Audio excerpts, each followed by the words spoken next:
শুধু গতকালকে আমার কাছে তেল থাকলে আমি বেচতে পারতাম ৫,০০০ পিস। বাজার সংকটের কারণে আসলে অটোমেটিকলি এটা হয়ে যায়। একজনের কাছে দেয়, একজনের কাছে দেয়, এটার জন্য তার আমরা দেন। আপনি দেখতেন আমার গোডাউনে কি পরিমাণ মাল আছে। ১০ কার্টন হলে কত হয়? ৫ কুড়ি ১০০। হ্যাঁ, তাহলে আমাকে ডেইলি দিচ্ছে ধরেন ১ কার্টন ২০ লিটার। তো ২০ লিটার যদি আমি ১০-এর জায়গায় ১ দিচ্ছে, ১ টাকার একবার দিচ্ছি, যে কারণে আপনার এই ছাইটা মিটাইতে পারি। ডিলারদের সাথে কথা হয়, ডিলারদের সাথে কথা হয়।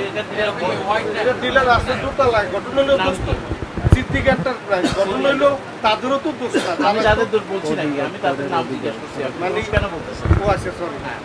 আপনি এখন ওদের সাথে কথা হয় কিনা? কত হয়? কেন কম দিচ্ছে কি বল? তারা বলে আমরা তো আনতে পারি না, আমরা ডিউ কার্ড ১৫০ কার্টন দেয়, হুদা ৩০ কার্টন। মানে ওদেরকে কোম্পানি কম দিচ্ছে। কম দিচ্ছে, জি। এটা করতে চাচ্ছে। বলে যে আমরা যদি ৩০০ কার্টন ডিউ কাটি, হুদা দেয় ৫০ কার্টন। এই ৫০ কার্টন ৩৫০ দোকানদার ২ পিস করে ভাগে পায় না। কেড়ে দিব, না, ওই কেড়ে তো দিব। আপনাকে তো বুঝাচ্ছে, আপনাকে দিচ্ছে কি? এটা বুঝাচ্ছে আর কি আমাদের। এক ভাগ। জি জি। সবাইকে কম দিচ্ছে। যেমন ৩ কোম্পানি কালকে ১ কার্টন তেল দিছে, কম করে হলো ৫ দিন পরে। আর শুধু গতকালকে আমার কাছে তেল থাকলে আমি বেচতে পারতাম ৫,০০০ পিস।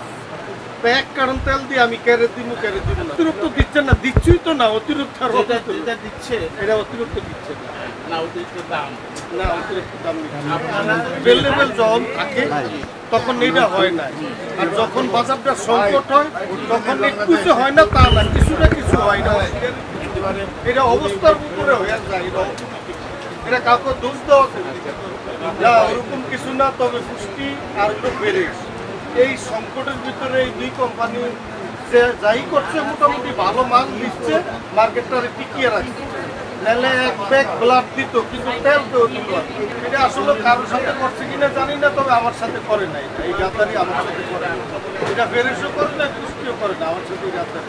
এটা বললাম যে এটা ওই বাজার সংকটের কারণে আসলে অটোমেটিকলি এটা হয়ে যায়, সেটা বলছি। ধরেন আমার তো একটা দোকানদার কিনছে ৫৫২ টাকা দিয়া, সে এখান থেকে নিয়ে ওখানে বিক্রি করবে, সে তো ধরেন ৫ টাকা বাড়িয়ে ফেলছে। মহল্লার দোকানদার সেও তো পাচ্ছে না, মহল্লার একটা দোকানদার আমার থেকে কিনে নিচ্ছে গায়ে রেটে, সে খরচ দিয়ে নিচ্ছে না। না, এরকম কিছু আমাদের সাথে এখন ঘটে নাই। এটুকু আসছে আমাদের কাছে, এটা কিন্তু আমরা পর্যাপ্ত মার্কেটে দিয়ে দিতেছি। যেমন কারণ কালকে আমি মাল দিছি, আমার কাছে ডকুমেন্টস আছে। আজকেও মাল আসছে, আমি মানে অর্ডার কাটতেছিলাম প্রত্যেক দোকানে, যে যেটা ২টা ১টা করে যে যেরকম, এটা আমি প্রতিদিন যে মাল দিতেছি এটা ডকুমেন্টস কিন্তু আমার কাছে আছে। তো এখন মনে করেন একটা খুচরো দোকানদার একজনের কাছে দেয়, একজনের কাছে দেন, এটার জন্য তার আমরা দেন। আপনি দেখতেন আমার গোডাউনে কি পরিমাণ মাল আছে, আমি কি রাখছি কিনা বা আমি কি ধরে রাখতেছি কিনা। কিন্তু আপনার দোকানে ১ লিটার ২ লিটার তেলগুলো কোথায়? ১ লিটার তেল দিয়ে দিতেছি, আমার তো সব সুপার আছে, আমি তো দিয়ে দিতেছি। খুচরা পর্যায়ে তো খুচরা দোকানে খুচরা দোকানদার যদি না বলে এটা তো আমার বিষয় না।